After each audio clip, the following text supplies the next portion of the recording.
తెలంగాణ మాజీ సీఎం కేసీఆర్ పై సీఎం రేవంత్ రెడ్డి తీవ్ర స్థాయిలో విమర్శలు చేశారు. కేసీఆర్ 10 లక్షల కోట్ల అప్పులు చేశారని ఆరోపించారు.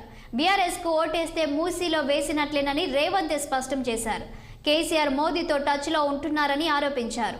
రైతుల ఆదాయాన్ని రెండింతలు చేస్తామని మోడీ ప్రభుత్వం చెప్పింది. మోడీ ప్రభుత్వం రైతులను మోసం చేసిందన్నారు రేవంత్ రెడ్డి. ప్రభుత్వాలను విచ్ఛిన్నం చేయడంపైనే బీజేపీ ఫోకస్ పెట్టిందన్నారు. దేశానికి బీజేపీ ప్రభుత్వం ప్రమాదకరంగా మారిందన్నారు. రాహుల్ను ప్రధానిని చేయడమే తెలంగాణలో ఎక్కువ సీట్లు సాధించాలని అన్నారు. తెలంగాణ మాజీ సీఎం కేసీఆర్ 10 లక్షల కోట్ల రూపాయల అప్పులు చేశారని సీఎం రేవంత్ రెడ్డి ఆరోపించారు. ప్రజారంజకమైన పరిపాలన అందించడానికి అవకాశం ఉంటుంది. ముఖ్యంగా తెలంగాణ రాష్ట్ర పునర్విభజన సందర్భంగా ఆనాటి యూపీఏ ప్రభుత్వం ఇచ్చిన హామీలను ఈ 10 సంవత్సరాలు భారతీయ జనతా పార్టీ ఎన్డీఏ ప్రభుత్వం అమలు చేయలేదు. పూర్తి స్థాయిలో నిర్లక్ష్యం వహించింది. కేసీఆర్ అడగలేదు, మోడీ ఇవ్వలేదు.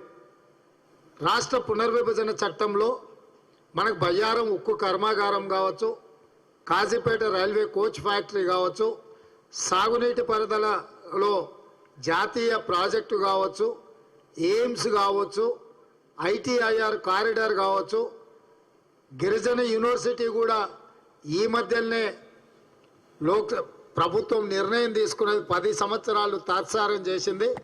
ఇట్లా చెప్పుకుంటూ వెళ్తే తెలంగాణ ప్రజల యొక్క హక్కులను కేంద్ర ప్రభుత్వం నిర్లక్ష్యం వహించింది.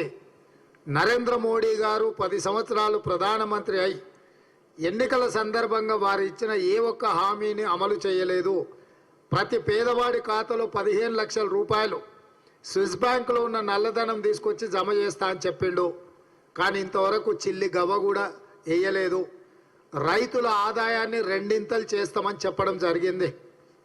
ఈరోజు రైతులు పెట్టుబడి కూడా రాక, గిట్టుబాటు ధర లేక ప్రపంచంలోనే అత్యధికంగా రైతులు ఆత్మహత్య చేసుకున్న దేశంగా భారతదేశం